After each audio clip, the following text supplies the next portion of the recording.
کسی بیمار کی عیادت کے لیے جائے یعنی بیمار پرسی کے لیے جائے تو اس وقت یہ دعا پڑھا کرے۔ جس مریض پر یہ دعا 7 مرتبہ پڑھ لیا جائے تو انشاءاللہ اس کو ضرور شفا حاصل ہوگی۔ حضور اقدس صلی اللہ علیہ وسلم نے فرمایا کہ 7 مرتبہ اس کے پڑھنے سے مریض کو ضرور شفا ہوگی۔ ہاں اگر اس کو موت ہی آ گئی ہو تو دوسری بات ہے۔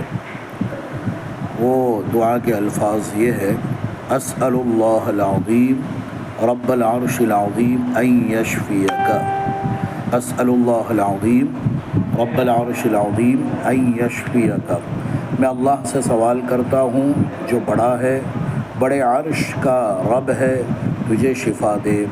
یہ حدیث سنن ابی داؤد کے اندر اور اسی طریقے سے مشکات المصابیح کے اندر موجود ہے۔